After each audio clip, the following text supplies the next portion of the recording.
On the next episode of the DragonShip, do you find that you can barely hoist that Louisville slugger anymore? Too geeky. Are you tired all of the time? Not sleeping well? And is your dad bod out of control? Do you cry when watching the movie The Notebook? Then this is the episode for you. RP, Thor, and the crew will have you swinging big wood again like a major league designated hitter. High fly ball, deep left center field, White at the wall. Grand slam home run.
Haha, welcome to the DragonShip.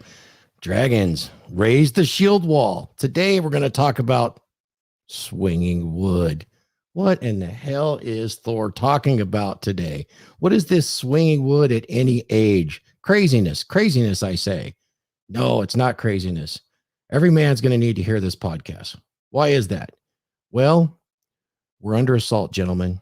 This is extreme. There is a plague. A serious plague, a pandemic, if you will, in the loss of testosterone for men. And believe it or not, for women too, but mostly men, because testosterone is for men and it's preventing us from hoisting that Louisville slugger and grand slamming it. So we're going to get into it today. We're going to talk about it. Why is this important? You tired? You sleepy? You depressed? You have anxiety? Are you kind of fat and you can't get rid of it anymore and your muscles are weak and flabby? Are you that kind of a fat fuck and you don't know why? Maybe it's stuff you're eating. It's the sleep you're not getting. It's all of these things. And shoot, you were doing everything the darn Liver King told you to do. And you find out the man was using testosterone. Well, no, don't slam it for it. It was a very natural substance. And it's something that your body 100% needs. In fact, every human on the planet needs testosterone at the correct physiologic level. So we're going to get into it. I will throw this disclaimer out. This is not medical advice in any way, shape, or form, or is it any sort of prescription for anything at all other than entertainment and education purposes. We're going to kind of just chop it up with a bunch of men that have some fundamental and some long-standing knowledge on your hormones. So let's bring up the panel. Oh, my favorite Texan I'm bringing up is Mr. Phil Foster.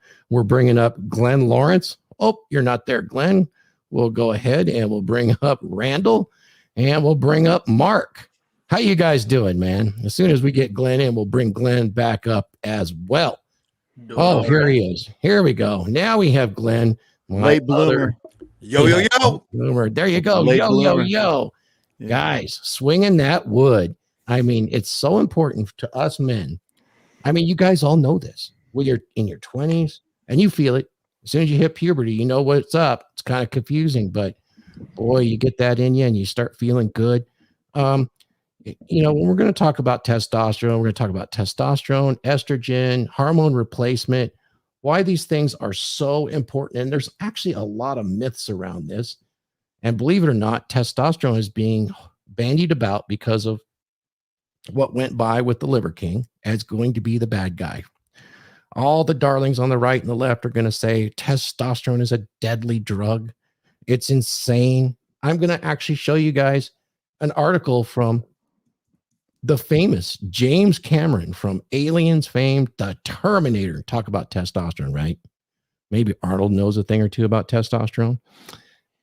So this guy that wrote and produced the old Terminator has some things to say about testosterone. And we're going to chop it up about it. We're going to bust some of those myths. He says it is the most toxic chemical on the planet.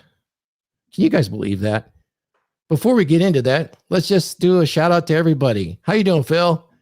What's going on, man? You doing okay? Living the dream, man. A little tired. Living the dream. Right. Teabagging the world.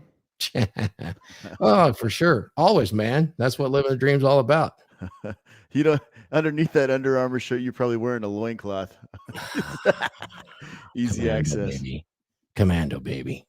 Commando. I love it. No, I'm doing solid, man. What's going on, Glenn?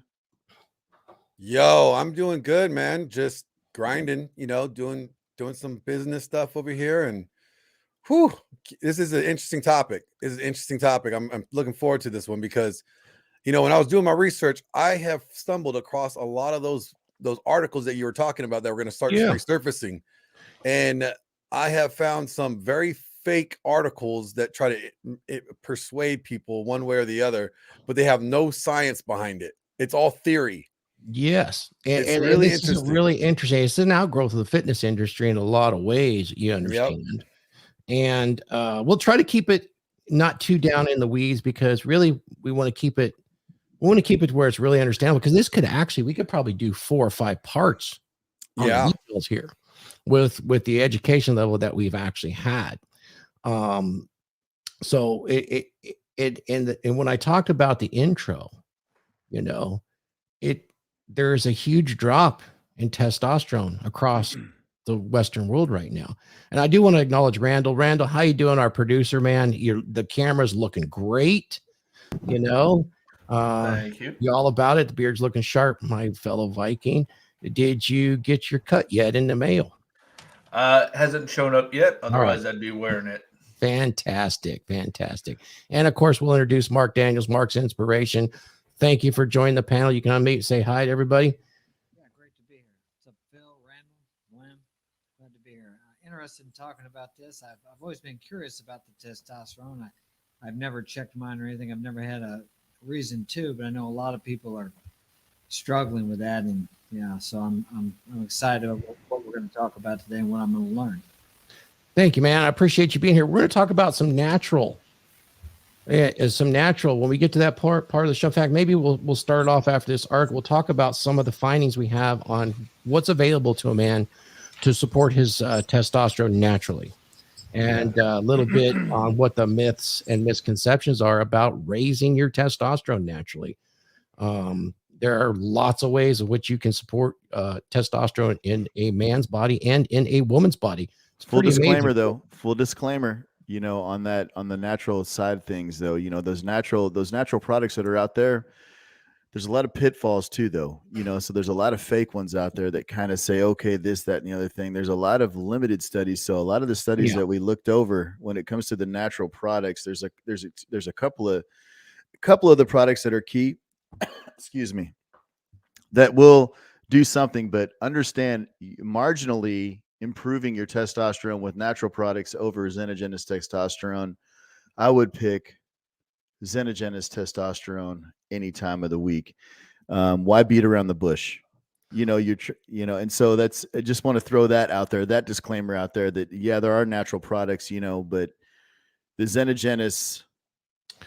Yeah, let's talk about endogenous and exogenous when we get there, because there is a distinction when it comes to natural products, and it's probably better defined as lifestyle. Yeah, the lifestyle aspect. What is it like? Get naked at high noon with your balls facing with your balls due north and sun your chote for 12 minutes. Wait, man. Yeah, is that what it is? Wait, man. I mean the semen retention guy says 19 million. I thought it was this. God, I love you, man. Dude, I got that one too. We're gonna bust that one too. We're gonna bust the I gotta mute. no nut. Yeah, absolutely. because there is some truth, but you got to put it into context in these damn things, Oh man. You got to realize that 100 years ago, they would slice up bull testicles to, they thought they could get testosterone there. These people, man, they grift so fucking hard. Oh, you Thor. mean talking They about the grift ones so hard.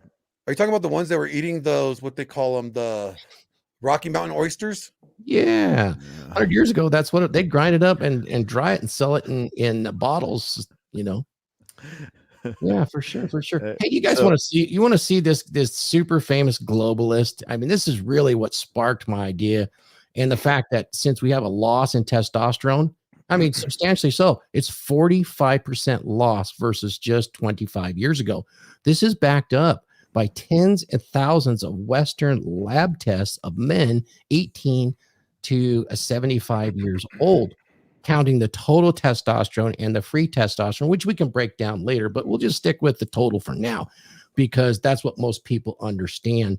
There's much more to this, and I'm going to use a little slide for complexity on why that you can get endless rounds of argument on opinion and study because a lot of folks don't understand correlation versus causation, and that's a big deal in understanding hormones. So let's just go ahead and add to the stream this, and let's get everybody's comments here. This is the James Cameron. I mean, he just released a movie, Avatar 2, I believe. Phil, you were going to go see that, right? Yeah, my sweet daughter was like, Dad, she grew up watching the first one, and I saw this article a couple of weeks ago, and she's like, Dad, let's go see the second one together. I said, baby girl, I can't give that man any of my money. Yeah, she was very disappointed. So, yeah, I mean, this is something else. I mean, this guy gave Arnold his platform, and we all know that Arnold certainly used testosterone and probably does this day for his health support. But, I mean, if you go through this article and he talks right away about testosterone is a toxin that men must terminate from their system. This is a bunch of the woke mind virus, gentlemen. Testosterone makes effort, seem enjoyable. This is the Andrew Huberman quote from Andrew Huberman Labs. He's got some very interesting takes on this, but I will talk a little bit about some of his stuff later. But this is something else. This is definitely, they would like to eliminate testosterone. And interesting, he says you do need it, but then on the other hand, it's the most toxic and dangerous chemical that's existed. It's just something else, what's crazy about this whole thing, Thor, is it's not even a chemical. No, it's not. That's the sad part is these people are biting this woke hook because they scroll back up there real quick, boss. Yeah. It says right here, it says inside he's $1 billion bet on Avatar. So this is $1 billion guy. Yep. With access to billions of dollars spreading this kind of propaganda, and is not even spreading the appropriate information about the propaganda. It's not a chemical. Yeah. So I actually read deeper into this, Phil.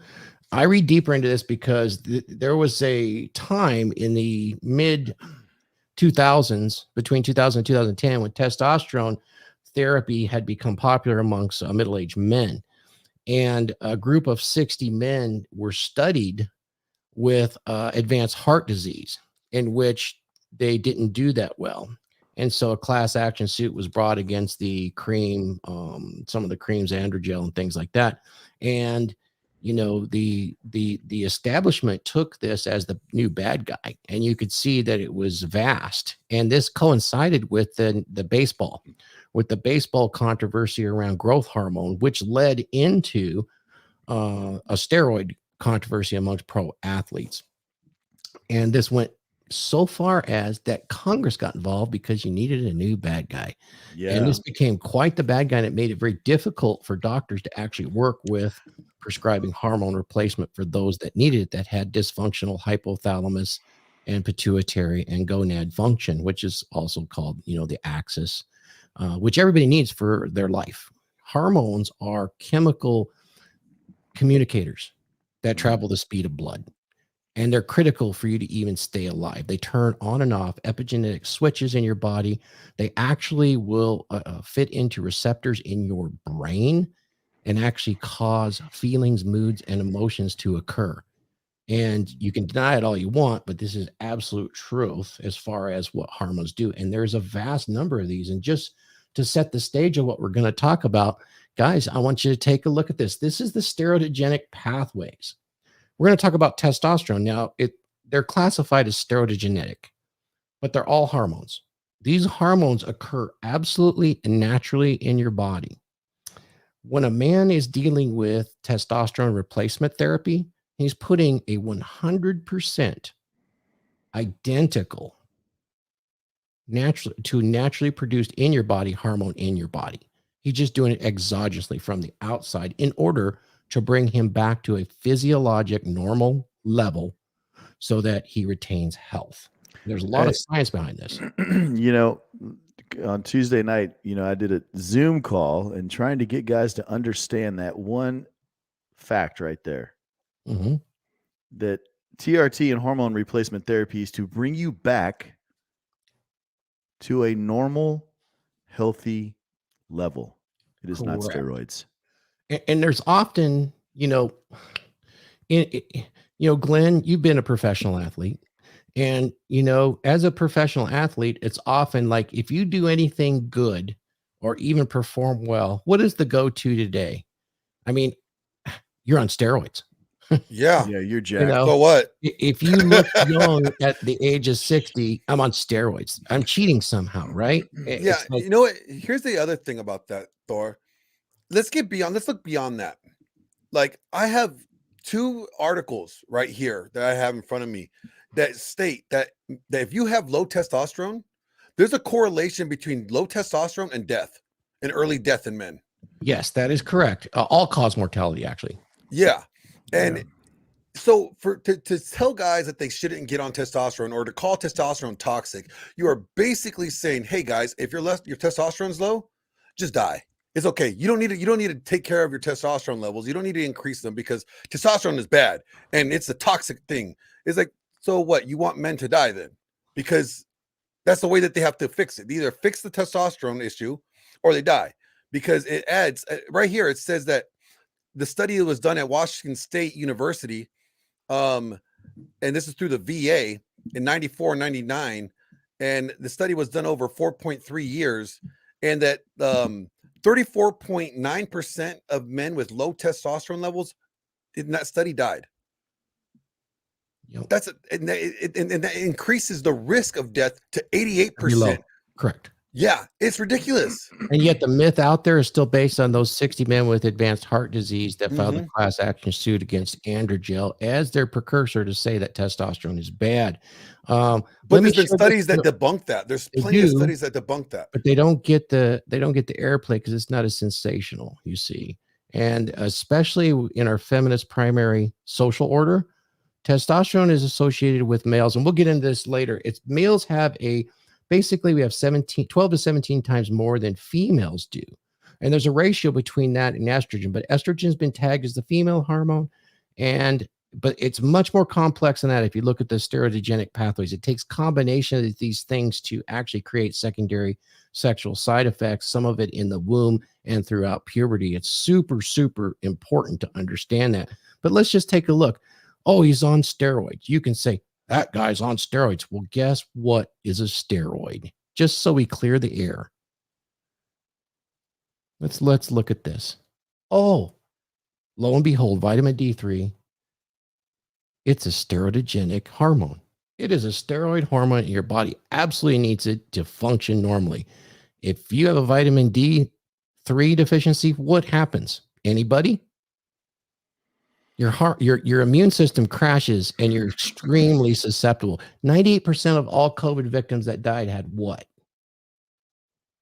It's Vitamin D. Vitamin D3 deficiency. So you're not talking about the dick though, right? Not vitamin dick? No. I'm talking the steroid. The steroid that they should have been on to protect themselves would have been vitamin D3, which your body can produce provided that you have sunlight. on the biggest organ in your body, which is skin. Interesting little fact there. I thought I would bring that up before we move on the hormones, because they're super important for you.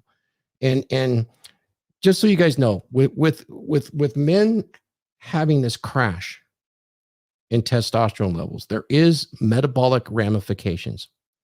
The metabolic ramifications are issues with insulin resistance, and you end up with diabetics, you end up with weight gain. These things are all verifiable. Common when you start to lose your hormones, a lot of it has to do with our diet here in the West. 70% of us are overweight. That's 25 pounds and more. You store certain hormones in your fat deposits, and these things start to have issues over time.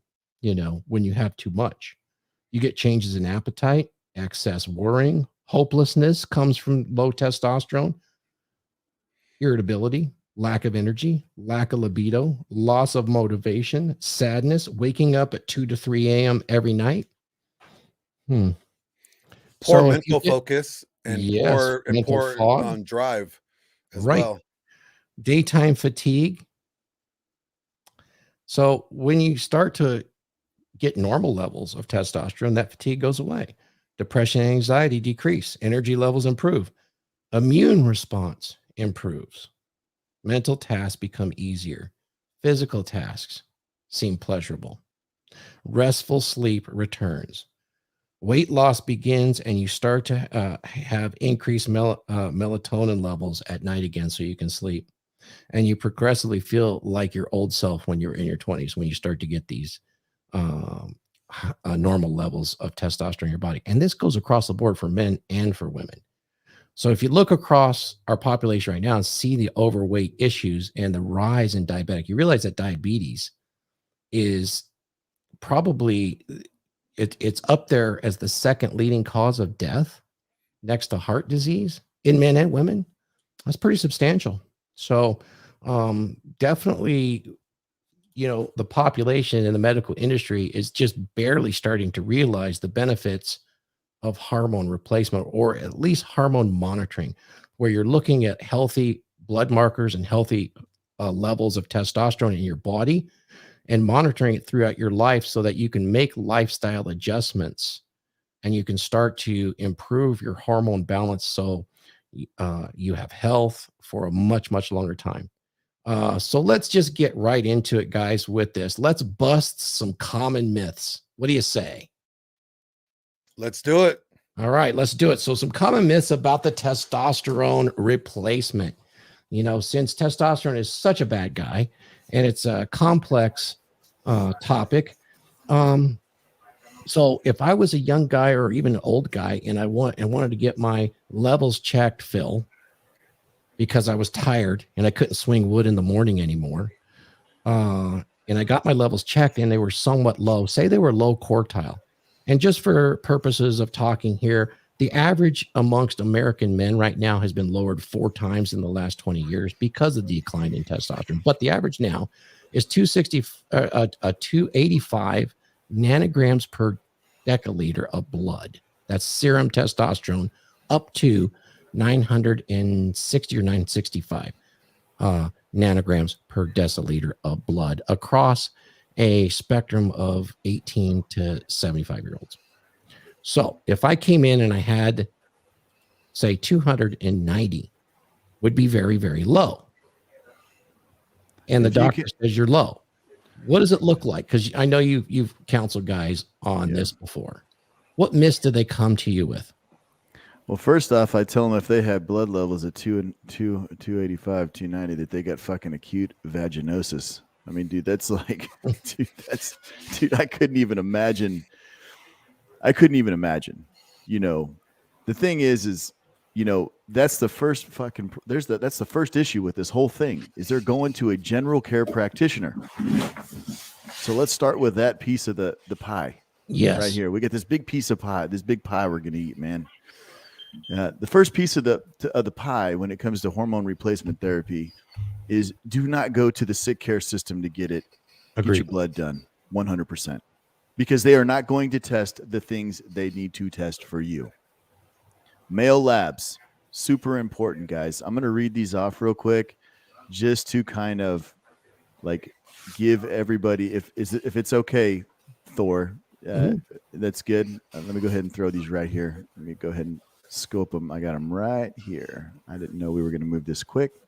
Yeah, I can drop the share if you need it. No. It's just good. I got it in a different spot. Okay. But the big thing is understanding that your labs, okay, staying away.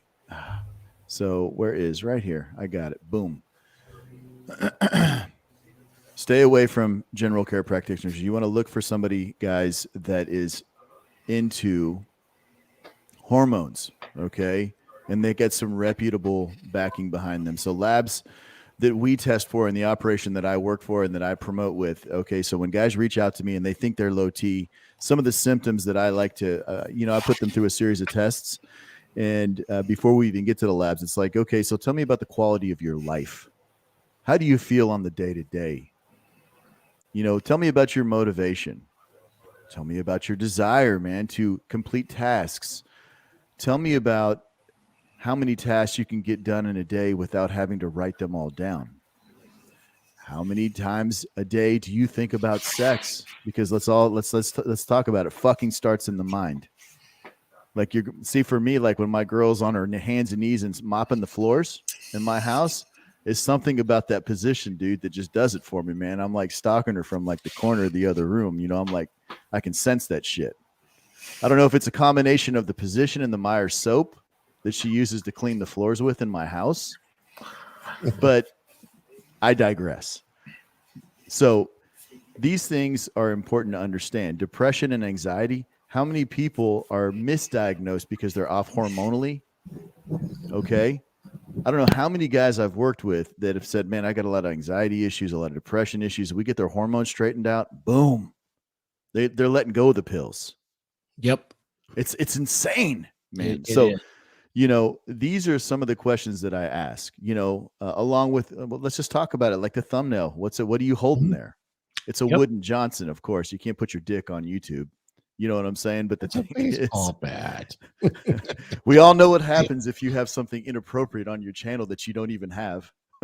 Right. Oh, you mean like you get your channel canceled and you get blocked out for like 4 days or a week? You get sent to North Korea to the internment camp. Yeah, well, what you allude to is really important because I actually have some strong beliefs in this because in the sick care system, with the general practitioner versus someone who actually works in what would be called regenerative medicine now. It used to be called anti-aging, but regenerative medicine is very different than regular sick care system because of the sick care system. They want you, if you have metabolic syndrome, it's very lucrative because you're going to get cholesterol meds, you're going to get diabetic meds, you're going to get SSRIs for the anti-anxiety, and then you're also going to get blood pressure meds on top of that. And then you're probably going to get ED meds because your Johnston is a little slow to heft, when you're up to bat and you're looking out there across past the pitcher and you want to swing it and get a nice home run and it just isn't quite there. And the sick care is more than happy to provide these for you because all of these end up being long-term. Yeah. And then, society says about the testosterone replacement, it is a natural replacement of your own testosterone, which can fix all of the issues if you catch it soon enough with the diabetes, with the sleeplessness, all of that stuff. Yeah. Oh yeah. The ED, it can actually correct, especially the anxiety and depression part. Super important, I didn't get the study this time, but there is some studies about vets that had traumatic brain injuries that were treated with hormone replacement because they were chronically low and they were able to get away from all their post-traumatic stress. It wasn't post-traumatic stress, but it exerted itself as similar symptoms, but they actually had suppressed testosterone levels because of the brain injury. Yeah. Interesting. I'll have to find that one, but regular sick care isn't going to address that at all. No. Not at all. Testosterone is cheap. The other medications are expensive. Oh yeah, and they want to hook you up to that cart. Exactly. They want you hooked up, saddled up, and sick and fat and weak. It's not necessarily about control. It's about money. But I digress on that. Let me talk about some of these labs, okay? So once we go through a precursory call with these guys, you know, and I get to understanding what's going on in their life and how they feel. It's not necessarily a number, it's how you feel, dude. So on the labs, you know, things we test for that your general care practitioner, I promise you, will not test for. Your estradiol. Okay. It is estrogen, but it's the most powerful of the estrogens in your body. Your composite metabolic panel. Your CMP, basically. Your CBC, which is basically your standard blood panel. We want to see how your blood's doing. Your lipid panel. We want to see what's going on with your cholesterol. We want to see how your body's processing the fats that you have in your system. Your prostate, your PSA. We want to see what's going on with your PSA. There's a lot of misnomers out there. There's a lot of incomplete data when it comes to the prostate and testosterone replacement therapy. Now, if you already have cancerous prostate issues in your life, then you are more than likely not a candidate for TRT. You got bigger problems than hormones, you know. But see, there's a big push out there to demonize testosterone replacement therapy, and the assigner is, amongst all these other things, oh, it's gonna enlarge your prostate. Baloney. My PSA numbers, I've been on TRT 9 years, have went the other way. Since I've become healthier and lived an optimized life, my prostate numbers have actually decreased in my experience. Your TSH. That's right. We test your TSH. This is Thyroid stimulating hormone. there. Okay. My apologies. Thank you. Sorry. I should have gave the technical thyroid stimulating hormone. Right. For the guys in the back. Your free and total testosterone. Guys, if you go to your general care practitioner, he's going to test your total test. He's not going to test your free testosterone. Dude, you could have the free testosterone of friggin' Ronnie Coleman in his friggin' prime. And we all know his diet was what? You know what I mean? It was more than chicken breasts. It was like small children.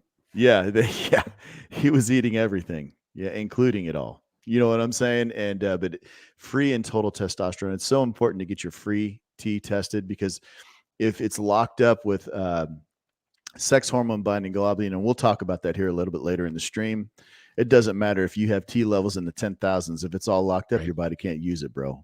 Right. And then we also test your insulin-like growth factor, IGF-1. What's your propensity, man, to put muscle on? Okay, how does your body respond metabolically? What's going on? Because there's other compounds that we can give you prescribed, okay, that can help dial that back in and get you back into a more aesthetic physique. And I'm not saying, you know, obviously you when you say IGF-1, you think immediately like the Liver King. You know, he was doing what, like how much growth a month, like 15K, or is it up to 20K now? Yeah, but 15K. He was running get his IGF-1 15K levels a up. year. Yeah, some about his IGF was just not, it was off. That's a liver issue, actually, because you convert growth hormone in your liver. I know I'm getting technical, but you convert it to the IGF-1, which you really is what you're after. Yeah. And so understanding that your CMB, I mean, your composite metabolic panel, you know, going back to the liver, you know, we want to see how your liver is functioning, how your kidneys are functioning, because, you know, you get that complete picture like that. You can almost blueprint a human being's hormone path and what's going on, why they're lagging, what's going on, and what we can do to correct that. You know, it's important to understand, guys, that a lot of guys focus on a friggin' number, and everybody on this panel right now operates at a different number. Glenn might friggin' feel like a diamond, you know, rocked up, man, just feeling great at like 1,231, where Mark Daniels, yeah, and Mark Daniels might say, man, I feel rocked up into like a diamond at like 873. You know, we're going to leave Thor out of this because the simple fact is, you know, Thor probably runs around about 15,000 picograms, though. I love it, bro. We'll talk about that later. Savage. We'll talk about that later. No, but it's interesting, right? Is, you know, when you get around it, and that's how you're going to really, really know when you start messing with hormones, is understanding that it's how you feel. It's not a number. What's the quality of your life? Phil, isn't that the most important when you're working with a regenerative medicine doc? Because what we're actually talking about here is we're actually talking about medically supervised testosterone replacement therapy and hormone replacement. Because it is important to have that education. You saw how complex these hormones are, and that there's 3 different types of estrogen, and one of them actually can cause prostate problems. There's all kinds of issues that you need to have medical supervision, to get started on, right? Exactly. Please continue. Yeah. Exactly. Understanding that, the sick care system is not going to give you these labs that I just called out to you. They're going to just, you think a primary care doctor is going to give a man an estrogen test, and he's not going to test his estradiol. He's going to test his estrogen if he's lucky. Yeah, because they're not going to give you these are specialized tests. They're not the regular run of the mill, like, here, let me just check your panels, check your basic, stuff. These are more, specialized. These are intentionally specialized for a reason. Well, they'll test your total, and then they'll test your estrogen in combination as they would with a woman. Yeah, but it's like a which general is very test. different test. It's done in nanograms versus picograms. That's super important. Should be estradiol versus estriol and estrione, which maybe we'll do another episode. But we have to don't get too deep down the rabbit hole, man. You'll gloss them over, man. I won't. You start getting too scientific, man, these dudes are going to bump off the channel. It's important for them to, understand, though, that when you guys start down this path of hormone replacement therapy, and there's another big one, man, that can I get this off my chest before we move forward, Thor? That's good. Okay, perfect. Here's another big one, man, and it just really just fucking chaps my fucking ass. There's a whole group of people out there that knock 100% on hormones. They say, well, if you're doing TRT, you're cheating. If you're on hormone replacement therapy, you're cheating. Let me go ahead and address that really quick. What are you cheating, Phil? I have no. You're cheating yourself if you're not doing it. Can I be next for that one? Yeah. It's just really, it burns me up. I just want guys to listen to me real quick. It's not cheating. Okay, this is a medical condition. If you have low testosterone, or if you have low T and you're suffering depression, anxiety, if you have a well-being that is not to the optimal levels because of a medical condition and you're treating it, you are not cheating.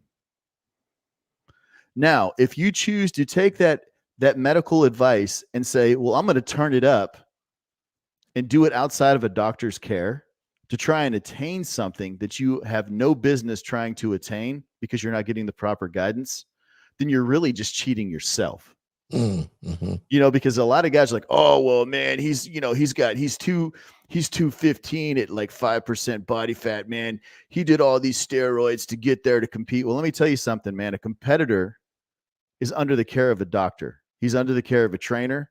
His nutrition, his sleep, his hormones, his whole life is controlled. These dudes get on that stage at that level because they have people building that cabin for him. And I can speak to that as a former trainer, or not just a trainer, but as a former competitor that hit the stage. I mean, you can see the pictures behind me. I did it, and I had I had a team. I had my doctor. Okay, I had my medical counsel. I had my nutritional counsel. I had my training counsel. I had my posing coach. I had a whole team that I worked with, and they monitored every single thing from the rep time to what I ate, when I ate, what I ate at this time. Everything was so dialed in. It was critical that my blood work was done regularly. It's done. Here's the thing, regardless, even if you use it or not, let's say you use it, all you're doing is bouncing yourself up to the normal healthy level. And you really think about it, really, what does it do besides help you recover faster? Does it make you stronger? No, you actually have to do the weight. If you're not doing the work, if you are not going to the gym and you're not putting in the work, I don't give a shit what kind of testosterone or what kind of steroid you use. If you do not actually go in the gym and actually put in the work, you're not going to get any results. You're not going to get the results that you want. Can I tee off of him real quick, Thor? Yeah. Glenn, that was one of the best things as far as this topic goes. that you just said right there. You make yourself stronger. Because here's the thing, man. If you had a fat wallet, if we all had fat wallets, we'd all be walking around looking like Terminators. You have to do the work, man. No. I'm going to disagree with you. You have to do the work. Wallet, exactly. You have to do the that's work. So I miscommunicated. Let me say it again, because I got to really, it irritates the balls off me. What Glenn said is you're making yourself stronger. The products that these guys take that are at that elite level that Glenn was on stage with, to get to that elite status, you have to do elite things. Yeah. My coach always tells me, you want to be a champion, you got to do championship, Phil. You have to do what it takes to get to that level. Don't even step to the plate. Don't even get on the field if you're not willing to go to that level. Because let me tell you something, the people you're competing against, they're going to do whatever it takes. And it doesn't fucking matter. That. Yeah. It doesn't matter. So you are making yourself strong. The products are that people take, the consumables, we'll call them steroids, not TRT. They actually help you recover faster. That is correct. And that's exactly my doctor and my mentor are world famous. I won't mention them here. They're the experts that teach most of the really top known out there. And that's what they say about this. The androgens actually allow you to recover at up to 3 times the normal rate. Whereas if you're doing everything perfectly as a young man, and you are in this athletic field and you tear your body down, part of it is, tearing your body down and letting it rebuild itself. It adapts to that strain and stress. It takes a certain amount of time. And let's arbitrarily say when you do that, it takes you 3 days to recover. Under these programs and using these androgens, what they've discovered, and they discovered it by using them on cattle because they want them to have these large slabs of meat to sell because it's important. So capitalism discovered this, that instead of taking 3 days to recover, it'd take you 24 hours. Therefore, in 1 week, you could get 3 times the number of workouts in, which would triple the amount of muscle protein and body composition that you could put on your body at any given moment. And they discovered this. They started putting pellets into the cows. And there was at one time they started saying, oh, grass-fed, no hormones. I don't see too much no hormone meat out there anymore. They're all getting it. They're all getting it, Dude, here's the thing, dude. In another life, I hope I'm a cow and I'm a jack bull. Just to go through it. But the thing is, those trend pellets. You'd be like, what's up?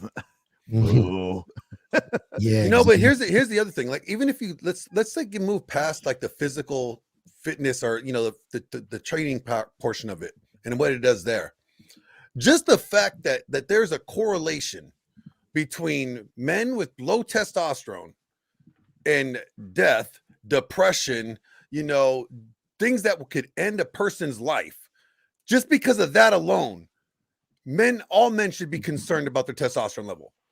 All men should be aware of it and monitor it and make sure that they don't have low T, because it's the people that have the 25%, the people that have the most 25% low testosterone are the ones are struggling with anxiety, depression, suicidal ideation, no drive. That right there alone stunts a person's life expectancy and potential to reach. And it also causes lashing out. And just so, Phil, I want to ask you a question. You know what really burns my ass? Well, I'm sure a lot of things burn your ass on the day-to-day, sir. Hot sauce and tacos. You guys want to know what burns my ass? I want to hear it. Okay, it's a flame about this high. But anyway, aside from that, it's this thing where they say there's roid rage. Oh, he's roid raging. He's roid raging. Yes. Guys, you got to understand. Oh, my God. I've been in this for a long time. Roid rage is a complete myth. Yeah. What they have found is the fluctuation in hormones that somebody might be using. When they're using androgens, they throw the balance between a number of hormones off, which affects brain chemistry. I'll be very simple with this. A lot of them say it's an amplifier of your existing personality. However, when you crash and your testosterone is low, you will find that you'll be kind of in a state that many women get into when they get into their period or right off their period, and they are very edgy, shall we say. It is not directly linked to the testosterone at all. It's this imbalance that's going on that men are not used to. And you will see, especially the ones that are very, very low, when they have high anxiety, depression, they're not sleeping well, they lash out. And it's perceived as aggression and assholishness and all of those things. And the very first thing to come out of anybody's mouth, if the guy looks like he's in shape, goddamn roid rage. And it's not technically, it doesn't really technically exist. And yet you'll go to the gym bros and they can't wait to get their hands on something and say, oh yeah, I took it. I'm raging. I'm roid raging. It's all in their mind. It's complete bunk. I will say there's one, and I'm going to say the name, but I'm not going to give the street name of it. And that's metadone. You know, that's the one that converts the brain chemistry the most. Yeah. Yeah. You know, out of all of them, you know, that one will definitely horse you. But the simple fact is it's a complete myth. Now that's a synthetic DHT versus there a you go. testosterone. There you go. Yeah, exactly. So it will have a different effect. Yeah. I'm trying to keep this in context of Yeah, most likely testosterone. They always associate it, but realize that testosterone, nandrolone, and those are essentially absolutely naturally occurring hormones in your own body. When you start talking on the street about these other ones, they are synthetics that are produced. There you go. Exactly. That are usually DHT or the alkylated or they're NOR19 produced, which is an offshoot of the nandrolone. So it's one or the other, and they have different effects. And they did all of these to try to help guys that did have bad hormones. So some are more effective than others, but they are androgenic and they do work. Now, that being said, some of these synthetics are extremely useful for health. Why would you say that, Thor? If you have cancer and you have sarcopenia, which is muscle wasting, or you have HIV AIDS and you're wasting away, these things will save your life. You need to maintain body mass. And if you're a woman with osteoporosis, absolutely legitimate to prescribe Fosamax and oxandrolone, which is on the street known as Anavar. It will absolutely reverse that process and can help you from breaking your bones. So there are very good reasons for hormone replacement and or using some of these synthetics. 100%. You know, but the thing is it's under the doctor's care. And so there's a lot of these misnomers out there. You know, I will tell you that I've counseled, I don't know, hundreds of guys and got them on hormone replacement therapy or TRT. I've counseled women. You know, I've had those uncomfortable talks with women. Lana has done the same for me. If they couldn't handle those conversations with me, she would step in and do those. You know, you got to understand that out of all of them, I have yet to find one human being that has become optimized, did not reach back out to me and after six months, a year, and their whole life is changed. And it's not for the worse, it's for the better. They're like, dude, and so I try to tell people it's like when you really start to optimize yourself and realize what you're about to do, what you're about to embark on. It's like you wake up one day after being on TRT or HRT as a female and you go, there I am. You're brushing your teeth and it's like this, you have this like girls have an epiphany moment. You have this moment where you're like, you see yourself again. Because as men is, it's massive, and guys, we get in these ruts, man, in our life where it's like, okay, I got to get the bills paid. I got to take care of this. I got to take care of this. I got to do this. And it just, the list goes on and on. Right. But they forget themselves. We look past ourselves a lot.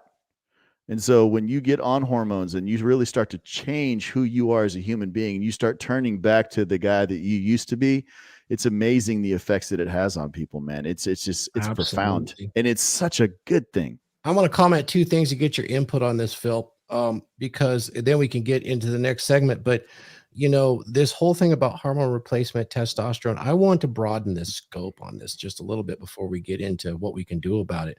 With men that get on HRT that are very hesitant to do so before we get too far, I want you to bust the myth that's out there, because a lot of guys say, oh, now that I start, I have to start on this for life. Now we'll get to that in a minute. This is once you go, you never go back. I have some thoughts on that, and I know you do too. But just so you know, we're talking also about this epiphany. I want you guys to realize Thor is making a prediction here. And I have a prediction, or it's better put as a hypothesis. You've seen the weight gain in the last 15 years, right? You've seen the problem with low testosterone in men. Men between 18 and 30 are sexless. This is directly correlated. But there's another issue out here. I am telling you right now that women's libido has crashed. We're not seeing it yet. Why is that? 2014, this book came out. This book right here is The Secret Female Hormone by a Dr. Kathy Moppin. I've read this. This is incredible. Remember when I talked to you earlier about the symptoms and the relief of those symptoms? This was in a study of women.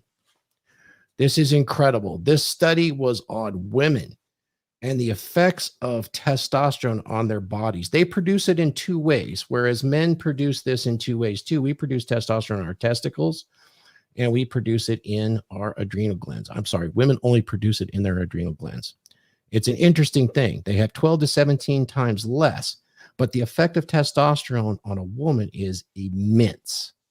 It's immense with their ability to maintain a thin, athletic body and positive mental outlook. If you've seen a woman that's approaching perimenopause, and she gets placed on testosterone therapy to bring her to natural or average female levels, the difference in her behavior is stunning. And it almost usually eliminates all depression. That wine is gone. The Xanax is gone. And to witness that and have her see it it's a larger difference in women when you see them going through testosterone replacement. My prediction is this has happened to women of all ages. They've crashed along with the men, and this is not well known right now. Do you have any opinion on that, Phil, before we get into the other stuff about lifelong testosterone use?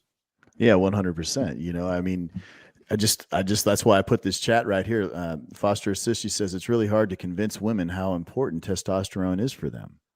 Mm-hmm. Dude, they have crashed, you know, and that's the thing, right? Is these girls, you know, I don't want to misquote it, but I think it's what's like 65% of most girls are on some sort of antipsychotic, some sort of benzapine or diazepam or some alphabet soup of pills. You know what I mean? They really do have these issues, man. Yeah.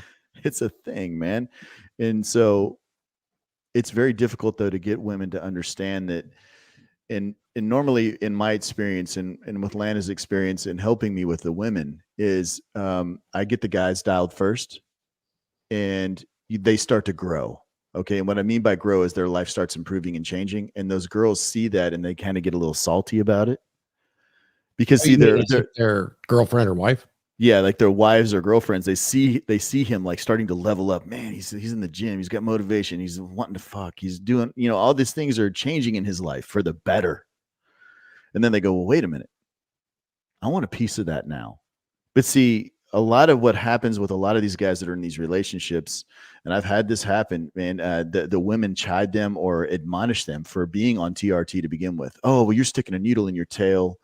Or you know, you're doing this to your body, blah, blah, blah, you know, and then it's like, oh, then they see the well-being and the health and all these things, all these markers in their life start to improve. And guess what? They circle around and say, oh man, I want a piece of that. As a matter of fact, you know, when I started my hormone replacement therapy, Lana was on the pellets. Okay. And she was yo-yo and the doctor didn't know what the hell he was doing, period. You know what I'm saying? I started the injections and my life completely changed. Boom. And this chick looked at me. She goes, well, I want a piece of that. You know, I want that. I want what you have. And she was almost angry because the response for my life was so incredible that she was like, dude, I got to have a piece of that. I want a piece of that now. You know what I mean? And it's crazy when you start looking at it like that. I mean, women are extremely hard to get them to understand that they are in the toilet. There's a reason that the average female in America, besides the diet, the poor diet choices and alcohol, their hormones are so wrecked. They suffer from friggin' hurried woman syndrome. They got all the stress in their life and they aren't managing that stress. So it just packs the pounds on. Cortisol levels go through the roof. Sex hormones are falling, estrogen is falling. Boom! It's compounding. Correct. I agree with you on that. You know, and it's just something I wanted to bring up because, that is often a commonly overlooked with women. You will see this become more and more addressed eventually, especially by the regenerative medicine doctors. And, one of the big pushbacks, I've done this for a long, long, long time. And as far as research, and a lot of guys that first get in this field, they want to do it naturally. I totally get that. And sometimes you can. And a lot of guys are very confused by what is this? What caused all of this? Well, it's certainly multifaceted, but a large amount of what we consume contains what's called endocrine disruptors that tend to interfere with that hypothalamus, gonadal, pituitary axis, which limits it. But there are some big components of this sleep ability. A big part of it is anti-cholesterol medications, because cholesterol is needed to make hormones. We'll get into that in a minute. But there's a lot of reasons that we really didn't have time to get into that has declined these things. So addressing it right now, the part where guys will say, if I jump on, it's a lifetime commitment. Say I'm 38, 39 years old, and I've been diagnosed with primary hypogonadism. My testosterone is low. Okay. And I feel like shit. But by God, it's not natural to go on this natural substance exogenously, and I might have to do it forever. Well, you only got one Earth suit. You're here for a certain amount of time, and every minute you don't have a high quality of life where you're physically active, you're fit, you think clearly, there's no fog, you sleep well, your libido's high. Women desire you, and men look up to you because you're able to achieve effort easily, because it feels good, and you're not sluggish, and you're quick to thought, you're witty with your tongue. All of these things are firing on all cylinders. Yeah, I guess I don't really want that for the rest of my life. Yeah, I don't want to be the best version of myself, is what it is. Essentially, that's the answer that a lot of guys don't want to hear. They want to say, oh, I don't know. I think a lot of this is just programming. And that's what really burned my ass, is a lot of the programming around this is to view it really has been from that giant push, the old drug war, where these are categorized the same as the recreational problems, and where this is really something that naturally occurs in your body. Yeah. And you really do need it for full health functioning, for sure. So my answer to them on that is great. There are some ways to naturally improve yourself. So should we go over some of those natural ways right now that you might want to look at first, just to kind of be well-rounded here? Yeah, I mean, we can do that. The thing is like, I think that the natural aspects of things definitely are doable, but the percentages of the net percentage gains, okay. I get a whole host of guys. Well, man, I've been trying to do this naturally and I just can't do it. What are we doing? Okay, so a lot of guys are like, okay, so like, well, here's a good one. Here's a really friggin' great one, man. You guys are gonna laugh at this one, but I get this one all the time. He's like, well, man, I started working with this coach, and that's what he does. He says, if I lift a certain way, my T levels are gonna go through the roof.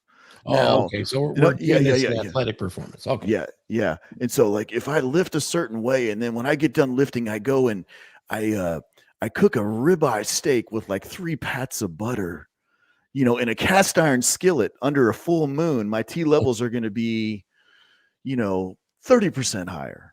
And if I take Tribulus, it's going to really just jack my T levels up. Oh, I'm going to get there. Yeah.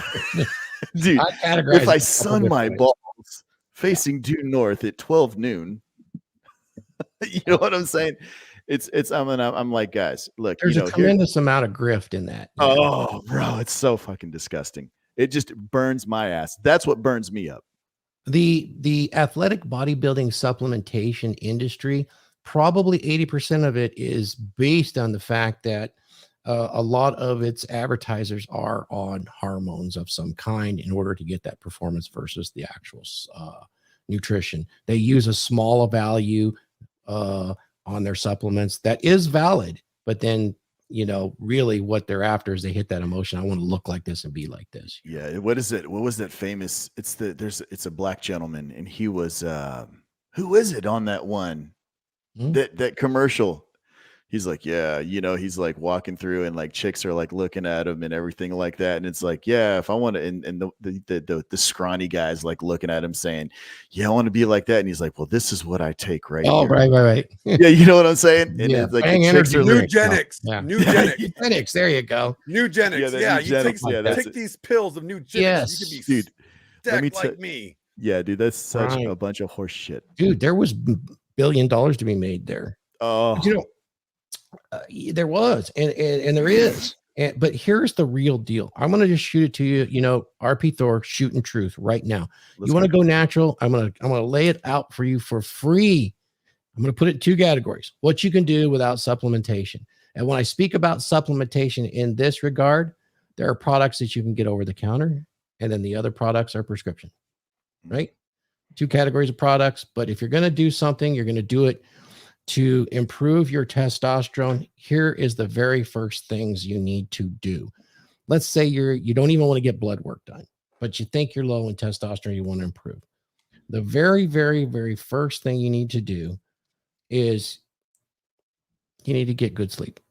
Good sleep is the biggest thing to reset that HTPA axis that we were talking about for your hormone production. If you're not getting good sleep, get tested for sleep apnea. If you're overweight, definitely you need to deal with that. And that's why when I do consultations, I will not recommend TRT for clients that are over 22% body fat until they get to 22%. There are reasons for that I won't go into here, but it's important. I believe that it's better for them if they get on that path first, or this is not even a good patch. So let's set that aside. Sleep is super important to get 8 hours of sleep. You need to do this.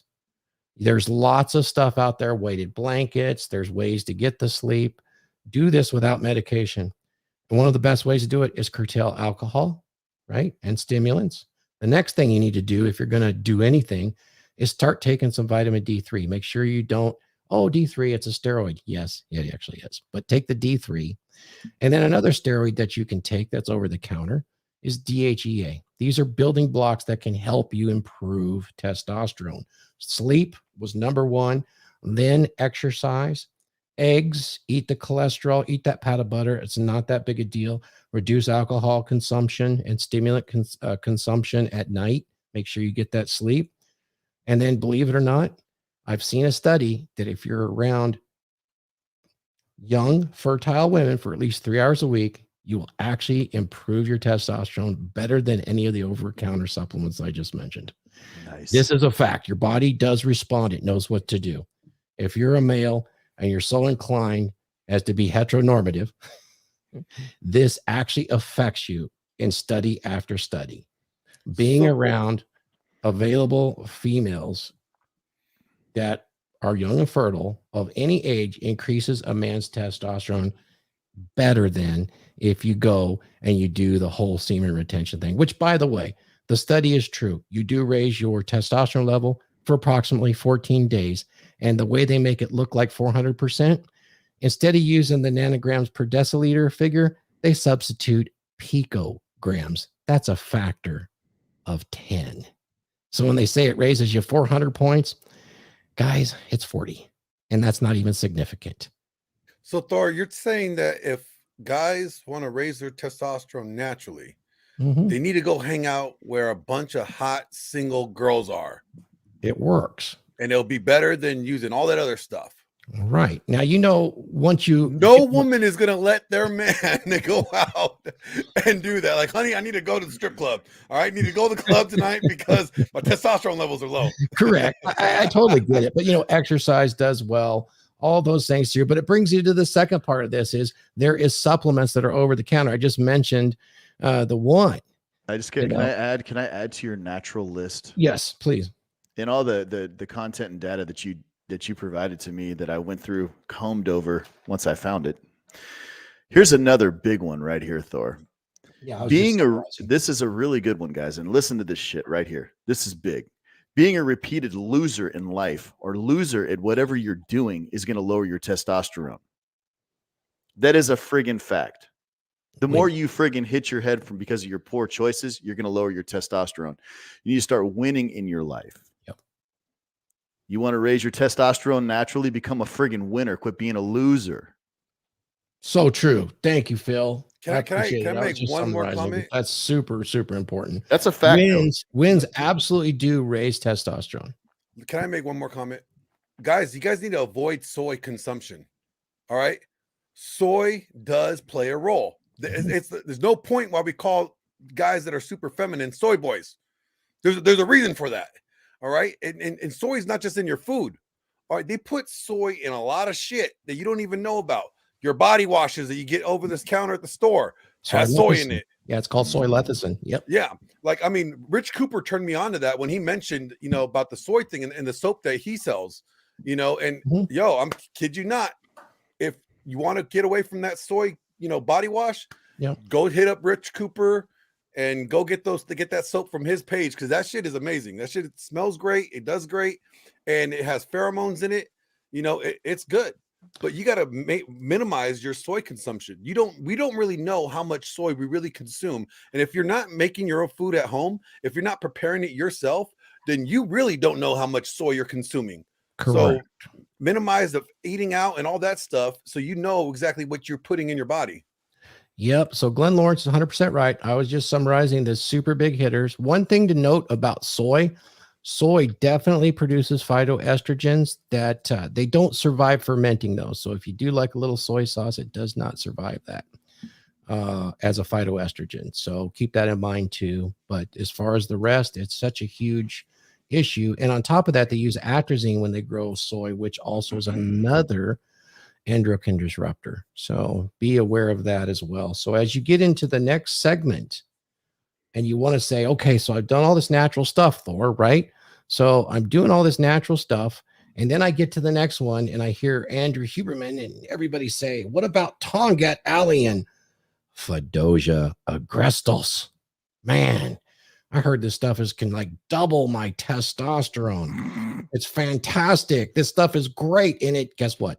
It does raise testosterone. But let's get into the details and the correlations and see exactly what does it say. Well, in a study of only 38 men, when they looked at Tongat Alley, which is the only one that got a result, they took low men that had an average score of 232 nanograms per deciliter, and within 2 weeks, it raised it to 274. They added, and this is total, they added 32 nanograms per deciliter. But how did they report it when they advertised it? Well, they reported it in picograms, which is a 10x, but they didn't change the deciliter. Maybe that's a little sketchy, because maybe you wanted to say it raises testosterone 400%. I'm just saying, if you're making a claim, you could say something like that and say, oh, well, we put picograms instead of nanograms. But the interesting part about the study, it did raise it just to the significant level, but it only did it in men that were in the lower quartile. That's right. And we're talking about the Tongat Alley, right? Yes. Yeah. And the Fedosia agrestis didn't even get close to this. It did raise it, but that keeps it right under at significant level. And when you get above the mean average for testosterone, didn't do it. Didn't increase it at all. But it does reduce the sex hormone binding globulin in the body. That's correct. Yeah, and that's the Tongat free testosterone. Yeah, and so that's a big thing with the Tongat Alley, right? It's a natural compound, and do your due diligence and search it out. 400 milligrams a day seems to be the dosage for that one, right? And that'll increase your free T, but there really isn't a lot of data. There isn't a lot of verifiable data, guys. That's what we're talking about. If you watched last week's stream, you saw that we actually in the in the description section, Randall had put all that information in there. There's not a lot of hard evidence that proves it, right? But it will increase your free T. Yeah, the big thing is study, right? Yeah, and so naturally speaking, with that supplementation, if you are in that percentile that Thor was talking about earlier in the stream, you take 400 milligrams of this a day. Theoretically, it's supposed to raise your free T levels, okay, and unbind some of the sex hormone binding globulin. Reduce that in your blood serum. Okay. And so basically no human being can ever escape SHBG because That's it's a hormone binding globulin. yeah, you can't get rid of it, man. It's a protein in your blood. It's there forever. I mean, it's the curse of being a human and being a mammal. But it's a regulator. It's there for a reason. Yeah, it does. I mean, so the thing is, using these products, when we get into Fedosia, I would say that Fedosia over Tungat Ali all day long. For that reason, yeah. Yeah, for SHGB, correct? Yeah. Ooh, is it? Who's Okay, anyways, let me keep going so we can figure that out. The big thing is the Tungat Ali will increase your free T, but there's not a lot of data on that, guys. So about 400 milligrams a day, like Thor was talking about, will definitely do a little something. How marginal that is, I don't know. You'd have to do pre-therapy and then maybe 30 days post there, 30 days into therapy, 60 days in therapy, continually get your blood work done until you could actually have the hard data on yourself. Yeah. So the hard data available right now is 38 men. You could take from it what you will. It may be actually a lot better and it may be a lot worse. It's a very small sample. And once again, everybody's biology is different, right, Thor? So when you look at it like that, I mean, just because those gents in those 38 gents in that study were able to have those net results doesn't mean you will. No, we don't know what other factors they controlled for either, right? Were some of those guys visiting the strip clubs getting a natural boost as well? We don't really know for sure. But what I'm cautioning everybody on here is some of these supplements are very expensive. A lot of people sell them because there is a correlative evidence, so to speak, that it raises testosterone. But you realize in where they actually accomplish this, it is nowhere near being effective to get you above even average. That's just the truth. As far as total testosterone concerned, and it's arguable on the SHGB, you could get your free testosterone up a point or two, but there is a lot of sketchy advertising out there where they change things like the measurement code on one side, which is like picograms versus deciliters versus nanograms versus deciliters. That's a very large difference. That's a 10x difference that you could say. And if you just leave off the fact of the ratios that you're talking about, it sounds like you have one fantastic product which will sell like hotcakes on Amazon with the proper copy that strikes your emotions as a man to want to be a man. And if you just take this, you'll be a man and you'll spend this money. Most of these products are made in just a few parts of the world, and it's you have to really understand what's going on here. Now, am I advocating solely for replacing your testosterone? Absolutely not. If you don't need to, you don't. But if you are in the West and you're being tested by the average today and you fall below 500, realize that just maybe a decade ago, the averages were quite a bit different. The low end of the spectrum was just under 400 and the top end was 1299, I believe. That's a big difference just a few short years ago. The reason the averages have dropped because everybody's fat now and they have metabolic syndrome and their testosterone and they're aging out and the testosterone is crashing there too. So if you are a young man and you're watching this, you're 25 years old, get the test that Phil mentioned, because now you will have a baseline of you at your peak performance. And when things change as you age, you'll be able to address it specifically so that you can be still swinging wood at any age. Yeah. Gentlemen, Mark, you had some comments. Did you want to ask some questions? You said you were really interested in this. Yeah, I don't know anything about the technical side like you guys do, so this is very fascinating for me. I was thinking many times, and you guys have probably heard this also, you get a bunch of young boys together and they'll be fighting and wrestling and someone will make a comment they're full of testosterone. Well, do you think some of the problem is more of a practical thing? Because through the years, as our society has progressed, we've lost the need, or it's lacking now for any kind of physical activity or hard work, or the competition thing has even slowed down somewhat. How much does that have to affect? Because if you don't use it, you lose it. So if people aren't working hard like they used to be and really having to face adversity and challenges, how much of that is actually is lowering the production of testosterone in young men because they don't need that. They don't get out there and climb trees. They don't wrestle. They don't dig in the dirt. They don't walk on the creeks and just all these different things that kids used to do. And how many people, you talked about D3, how many people don't ever see the sun other than through their windshield of their car? They never actually get out there in the sun or the cold. Once again, there's no resistance. We need resistance of the outer world in a physical way to build up strengths within us. So I just wonder what your thoughts were on that, besides for all the food and the water and the chemicals involved in that. No, that's a super good question. And it's the age old question. Is it nurture or nature? I mean, which side does it actually boil down to, Mark? And it's got to be a combination of both, because, you know, it wasn't that long ago when us boys, you and me, we would go out to play and we'd probably walk 5 miles, 10 miles away and play until dark with no, you know, and we'd be on our own and we'd be under these circumstances that would freak most parents out today. So we were out there challenging our bodies for sure. That had to have an impact. And what else has an impact here is that, you know, we often say we're all witnessing the pussification of the American male and the Western male. And part of that is restricting his natural wants to compete and to build. Remember, little boys like to build things. They want to make things. And part of this is really interesting. You know, there has been some correlative studies on testosterone and that 3D mental model that we're able to do as men more naturally than women. I'm not saying they can't, but more naturally.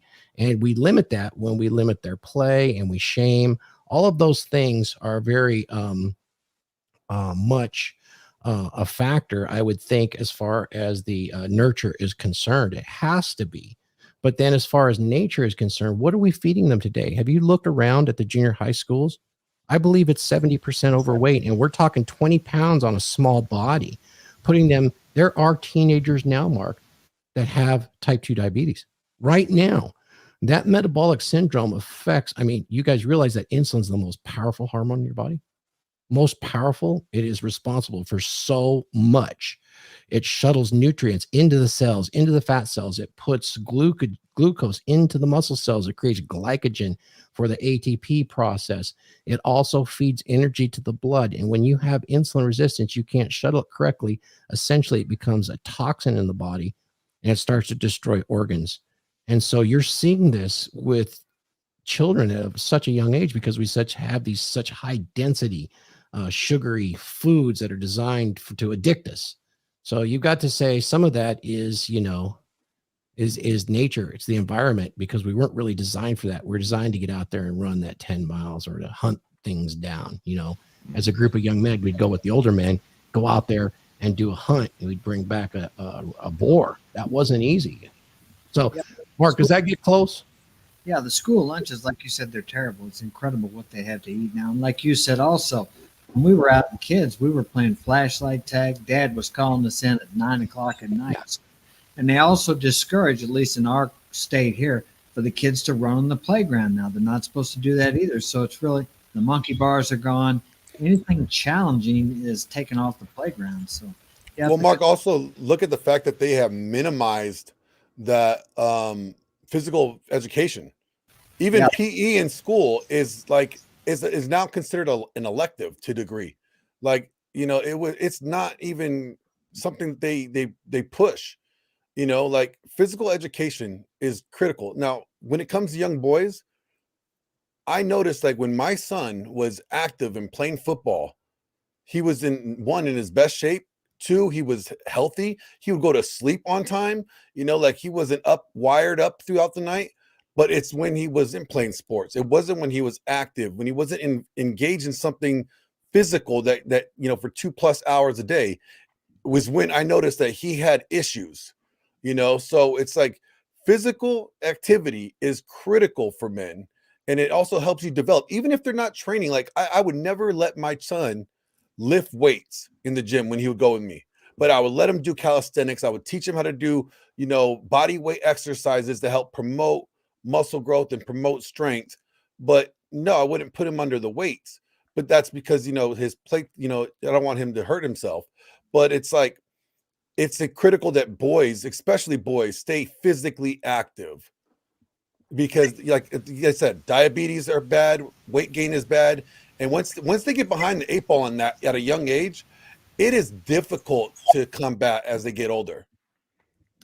I also want to be clear here. It's not just physical. There is a mental aspect. Mathematics are shown, and there's certain music that is shown that will keep that going as well. So it's a kind of it's part of our masculinity to have that testosterone. So we can compete in many arenas. I think that the competition is what's been suppressed is also a factor. A lot of the big things with these kids these days, it's learned behavior. As society, and I hate to go down this rabbit hole, but I'm going to make it really friggin' quick. But if you guys really play back the last 15 years of your life when cell phones and tablets became a thing, instead of dealing with your kids, parents would put a phone in front of them. Okay. They would say, okay, quiet down here, do this. Here's a bag of goldfish. Here's a fruit roll up, and they started kids, this younger generation of people, and I'm going to say anybody that's anywhere from like 25 to like 15 right now. These kids have been appeased with by food. Okay. So that learned behavior, if I act out, mom and dad are going to give me a treat and give me the phone. So the phone or the tablet creates a sedentary environment, and then they're eating. So that behavior over and over and over repeated. Well, mom's busy. If I raise hell, she's going to give me a snack and give me her phone. She can focus on what she's doing. You see that? And so a lot of the issues that I work with on guys and their nutrition strategies, they're in trouble for the simple fact is because they have poor relationships with food. Okay. There's an emotional attachment to food. Well, food makes me feel good. My life's on fire, so let me go ahead and eat that whole pizza and drink that whole 2 liter of Coca-Cola. My life's on fire. My wife won't bang me. So let me go ahead and swing through the drive-thru and get me a cheeseburger and fries and then stop by the gas station and get a 6-pack of beer. Screw it. So you have a horrible attachment with food, but this is a learned behavior when it comes to young people, Mark. I think these kids, this epidemic of obesity is just going to continue to perpetuate. I always struggle with that word, guys, because the simple fact still remains that people are too busy to deal with their children. And the system has done that to families. It's systematically destroyed the family unit. And that's all I got to say about that. Well, that certainly is a factor. I'm going to give you guys the biggest one, Mark. You asked the question. I'm going to throw the Alex Jones answer there, and it's pretty much true. It's absolutely, in my opinion, 100% true. And you guys might be stunned with what this actually is because we missed it all along. What might be the biggest factor in the loss of testosterone amongst our young men? Gentlemen, it's hormonal birth control, straight up. Those progestins that are actually out there and in the water system cannot be removed unless it's through reverse osmosis or distillation. They can go through all the filtering that there is, but progestins and prolactins are very small. They cannot be removed, straight up.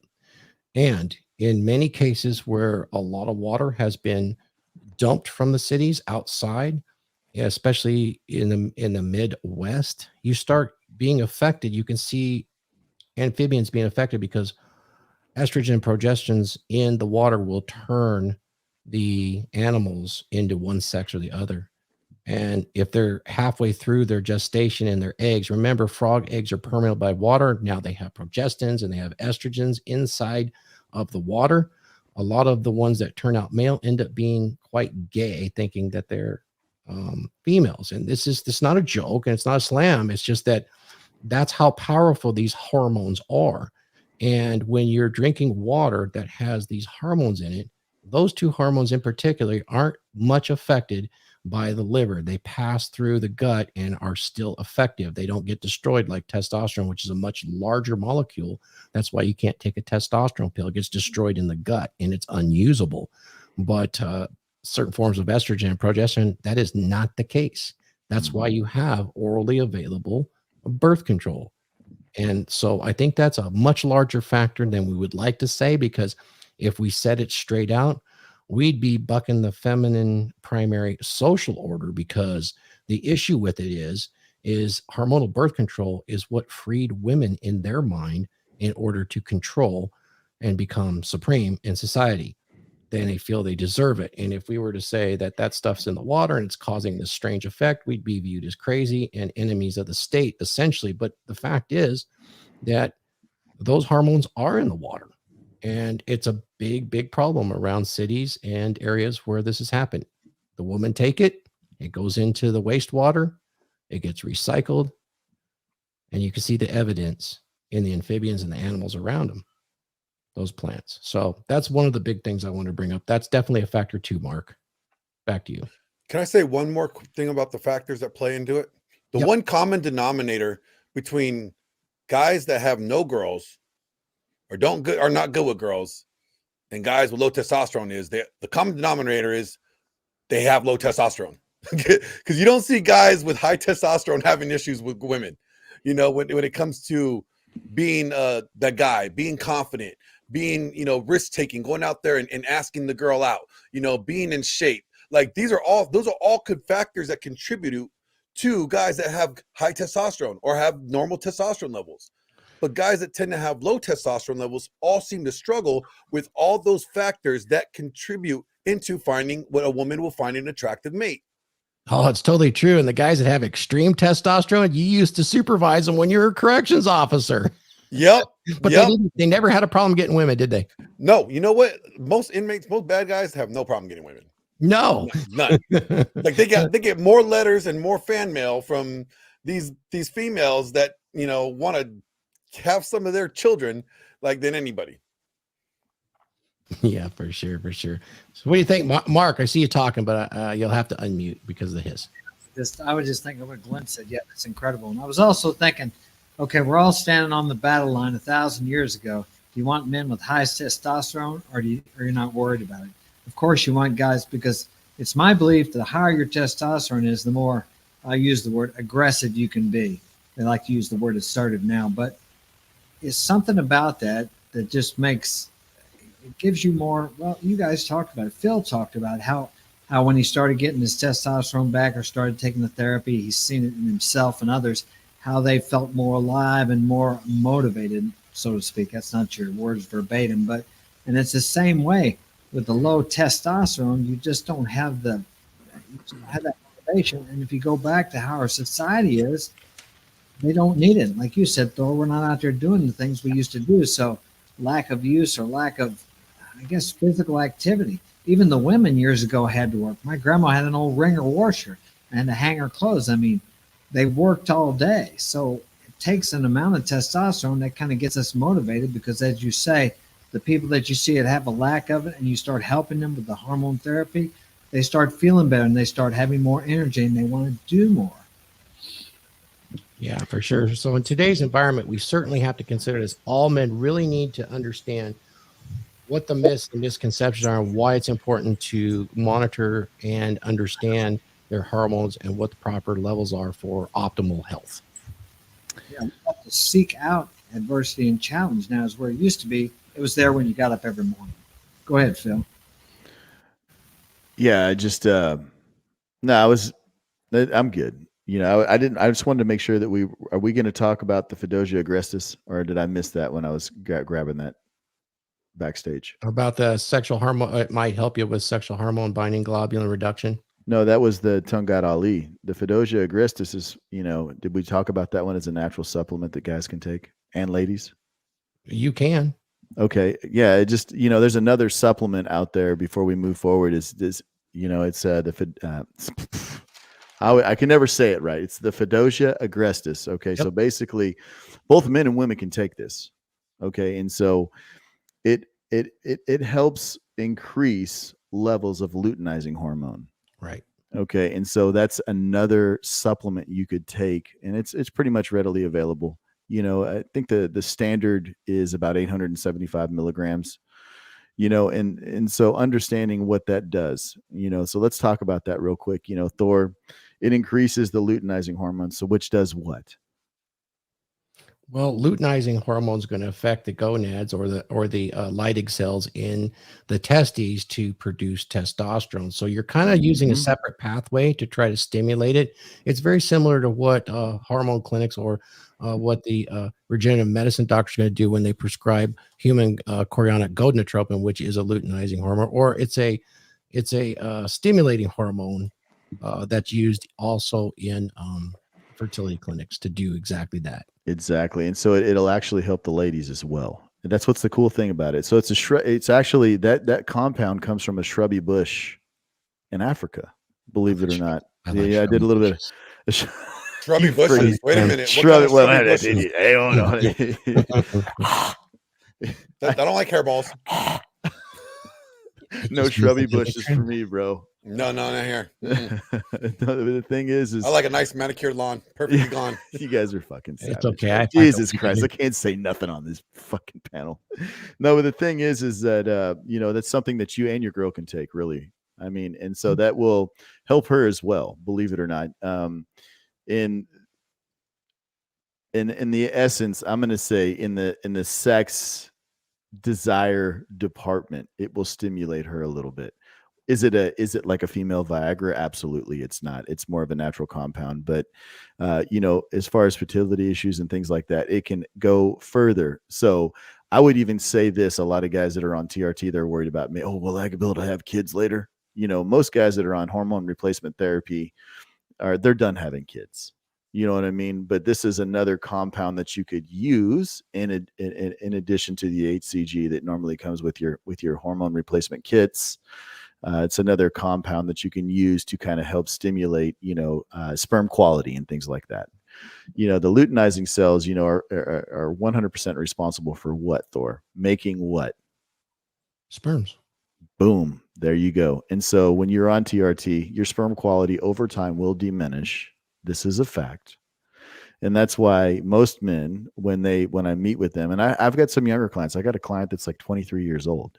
He's worried about that. I'm like, hey man, just, keep your dose low and, keep the HCG rolling and then keep tabs on things. You know what I mean? That's the big thing right there, is understanding that there are some side effects with HRT, but they aren't necessarily negative. You know what I mean? Now if you're hypogonadal and you haven't had children yet, you're already struggling. You're going to be dealing with a fertility doctor to begin with. And at physiologic levels being restored, the vast majority won't have a single issue because you're at physiologic levels. It's actually probably going to help you. Amen. I love that. I love the way you close that little topic out. Thanks. Okay.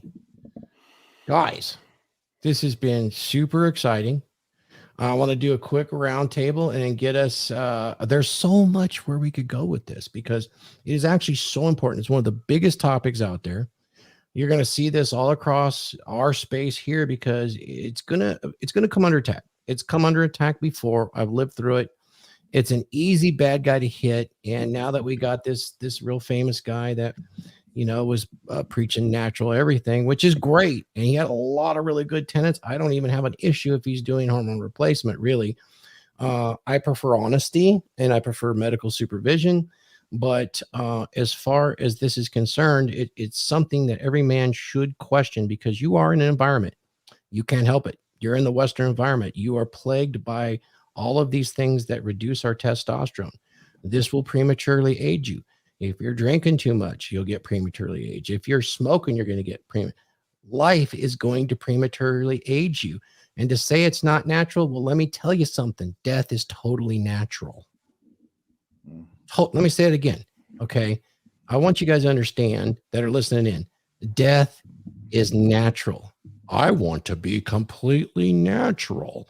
Screw those cheaters. Fuck that. I want to cheat death.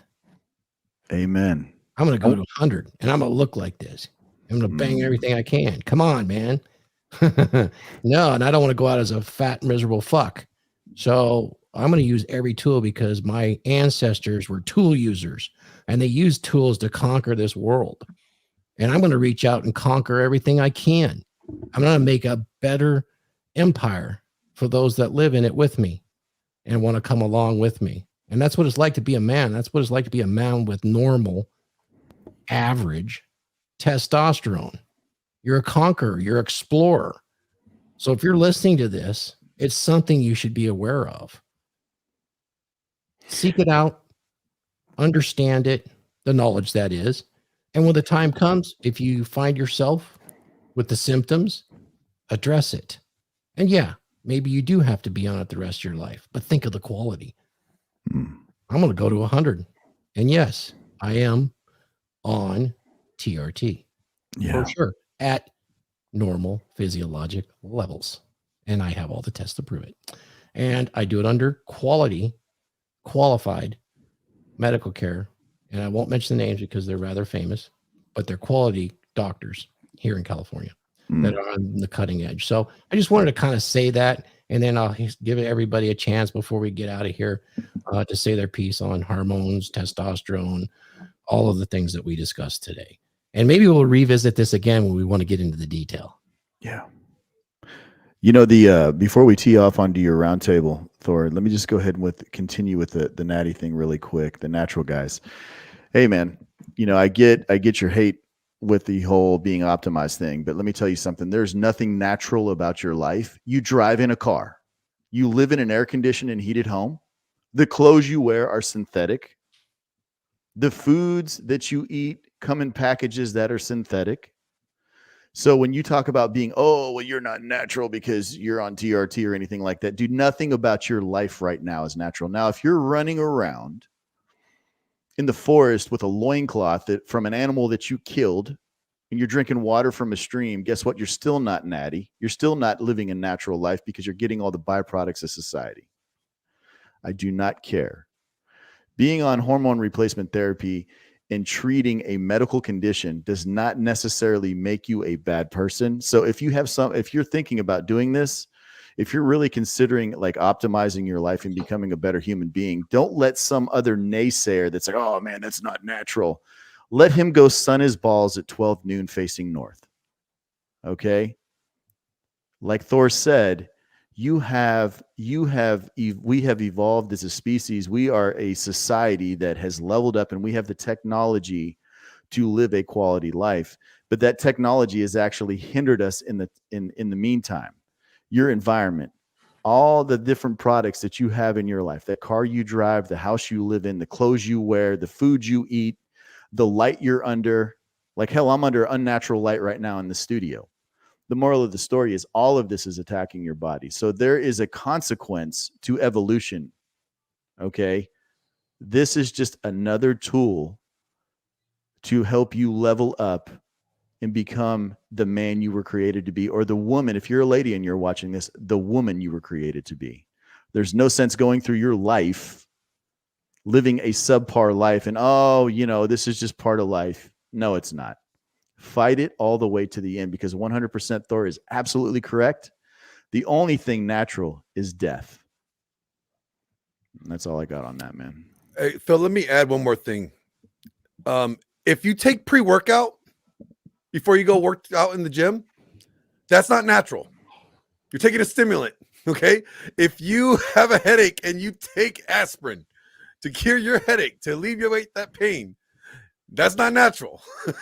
There's a lot of things, if you are natty and you want to consider yourself natty, there's a lot of things that disqualify you from being natty right out the gate that you don't even realize. Yeah. So nobody's natural. Nobody's natural anymore, okay? There's no natural human being anymore. It is what it is. But, you know, if you want to say it's a moral issue or whatever, that's your choice. But think about this. Do you want quality of life? Or do you want just like as Phil says, do you want a subpar life? Do you want to just coast through life, barely making it? Or do you want to be able to live life to the fullest and live life as happy and healthy and as strong as you can be? The choice is yours. Ultimately, at the end of the day, is yours. But it's better to have the tools that you need to have available to you in your tool belt than not know about them and not have them at all. And knowing about TRT and knowing about hormones is critical for everybody. We don't need to rely on the doctors to tell us whether or not our hormones are good, or what hormones our levels should be. You know, the one thing is, like, here's a good rule of thumb, you guys.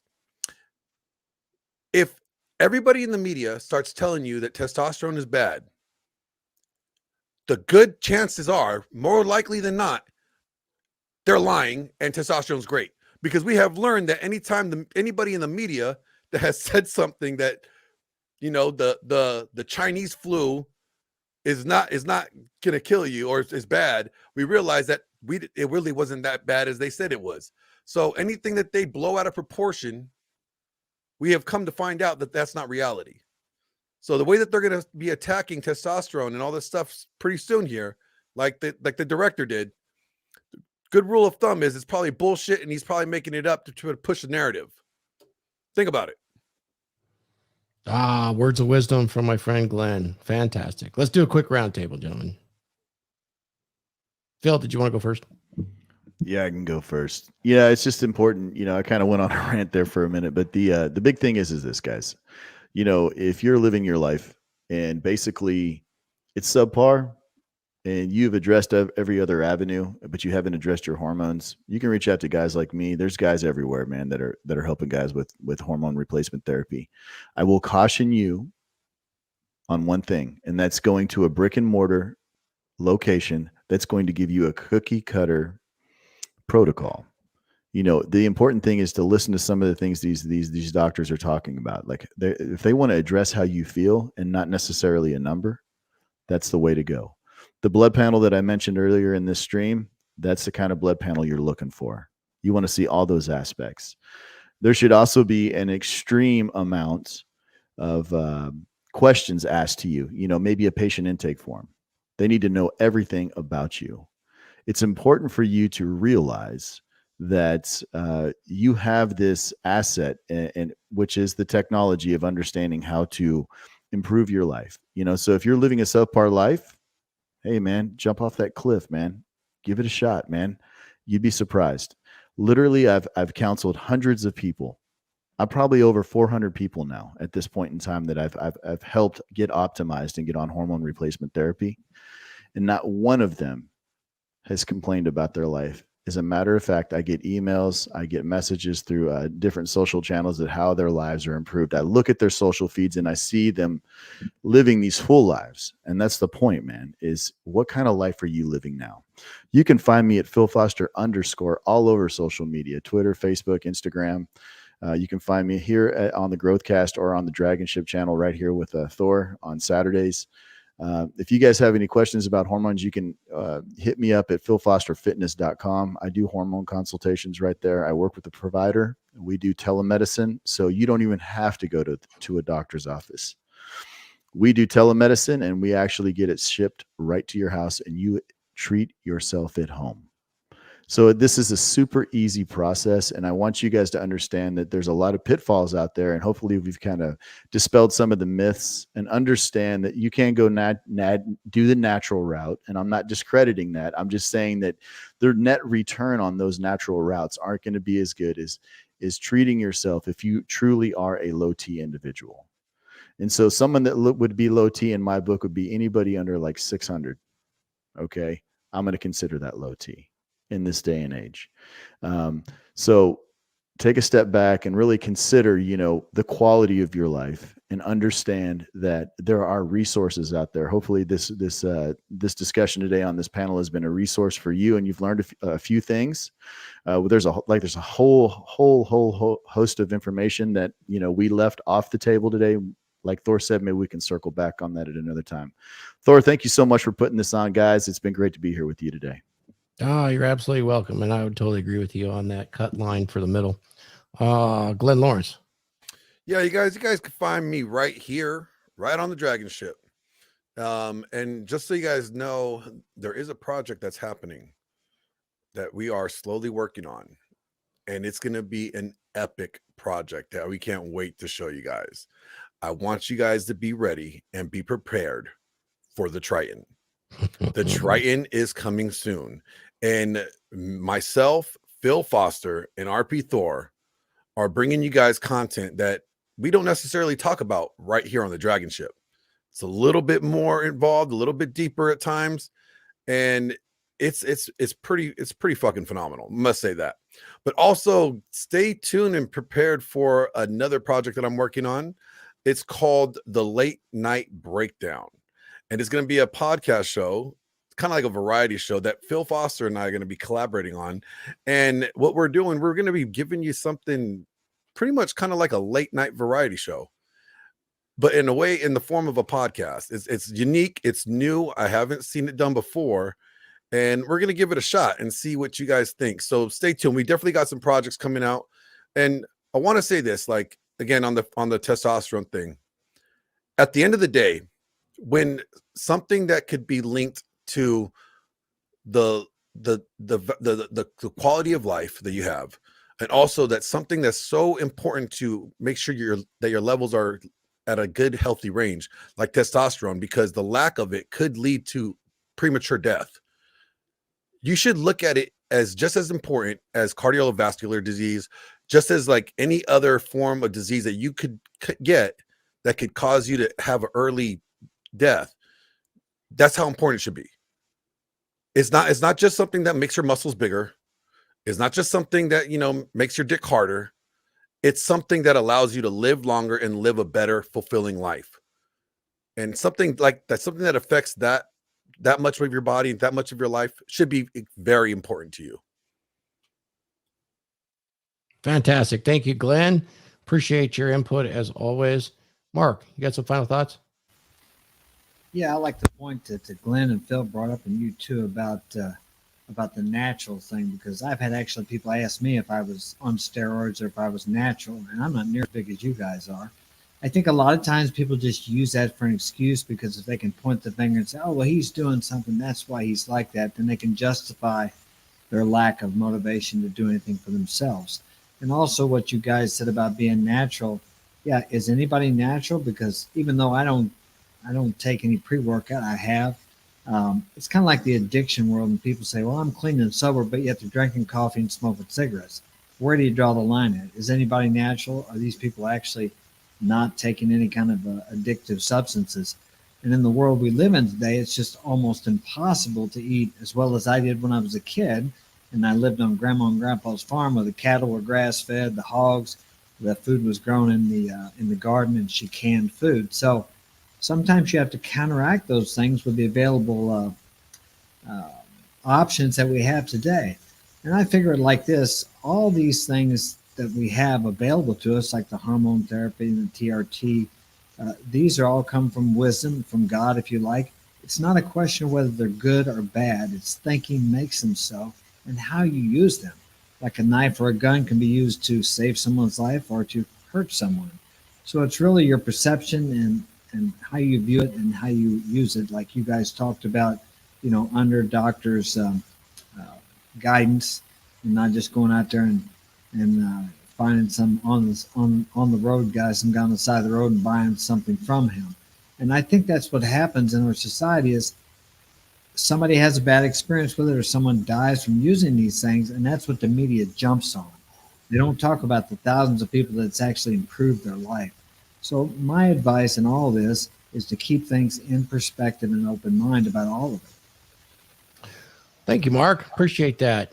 No doubt. I'd like to go to Randall, our producer. You're a young guy, relatively young.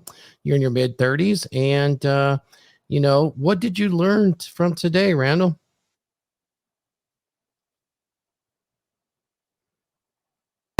Oh, that helps if I'm unmuted. So one thing that I've learned through just listening in and absorbing the knowledge from Thor and Phil and Glenn is that society does not have the best interest for men. They are out here actively trying to make us weaker, because a weaker man is an easier to control man, and those in power want to stay in power. So they will use the resources they have. They have James Cameron telling you that testosterone is a toxin that men must get rid of. It's necessity in life. They are trying to tell us that all these things are bad. They've removed fathers from our families.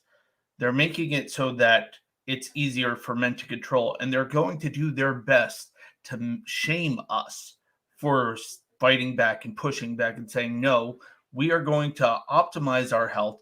we are going to avoid the things that they try to poison us with. And that doesn't make them happy. And so they will try to tear us down, denigrate us, and make us try to feel bad. But men, we must ignore what society is telling us. We need to focus on our own health. If you feel like testosterone is low on you, get it checked. Reach out to Thor. Reach out to Phil. What is money worth if you're in poor health? It's better to be a little bit poor with better health than to have all the money in your world and be sick. So take care of yourselves. Thank you, sir. Appreciate your help today. As always, what a great producer, Randall. Guys, I'll give you my final thoughts. So this is really an important subject. I'm going to go ahead and plug myself a little bit here. I'm RP Thor. And if you want to take a quick look, this is my website. This is becomedurable.com. And while I do impact analysis consulting and speak specifically on hormone replacement for older men, I have consulted with younger men, but you can save a lot of money. If you guys want to just go right here on this website and go down to the Mastery of Oneself, Part 3. Part 3 is a complete video lecture on this very subject that has a companion document with it that actually goes into telemedicine, selecting a doctor, how to deal with your general practitioner, insurance versus non-insurance, the pros and cons, myths, and I actually go into peptides as well for healing and better health. And at the very end, there is those resources where you can access multiple telemedicine clinics, pretty much nationwide and in Canada. And I actually am not an affiliate with them. I am affiliate with one, but I won't say their name here. I respect that. Being here with Phil, we kind of do the same thing on this, but I don't do it to the extent that he does. But you can take a look at that. That's a way to save money versus a one-on-one consult where I more personalize it for you and help you understand what you're actually getting through. And that, of course, is just here on becomedurable.com, along with the other video lectures that I offer. These are not courses. These are video lectures. So if you get a chance, take a look at that. And I appreciate you guys for coming and joining us. It looks like we had a nice audience today. Come see us on the DragonShip and everybody's individual channels. And I am going to take us out. And here we go. If you like this video, make sure to check out the DragonShip's YouTube page, where you'll get all our latest videos, hottest clips, and live streams. And make sure to like and subscribe. And aboard the DragonShip. Let's go. And if you haven't already, join Thor's The Dragons membership. It's a men's monthly interactive video meeting in cyberspace. This is a masculine place for men that is censorship free to increase your performance as well as converse and leverage ideas and get coaching consultations on how to handle life's issues in a modern world. This is a unique place. This is a discreet place, and it's a place for men. So what are you waiting for? Join the Dragons membership. Link below. If you're looking to level up your physique, and you need some assistance, make sure to go to philfosterfitness.com. philfosterfitness.com is your one-stop shop for all your fitness and workout needs. Get your high-quality protein that's packed with all the essential ingredients that you need to support muscle recovery and muscle growth. And if you haven't reached your fitness goals on your current workout plan, make sure to go to philfosterfitness.com and book yourself a one-on-one consult today. When you book your one-on-one consult at philfosterfitness.com, you get a customized workout and nutrition plan that's designed specifically for you. Look, you're an individual, so a generic cookie-cutter workout plan that you found off the internet will only get you so far. So if you really want to level up and reach your goals, you need a customized workout plan that's designed specifically for you. So if you're really wanting to reach your fitness goals, why wait? Go to philfosterfitness.com and book yourself a consult today.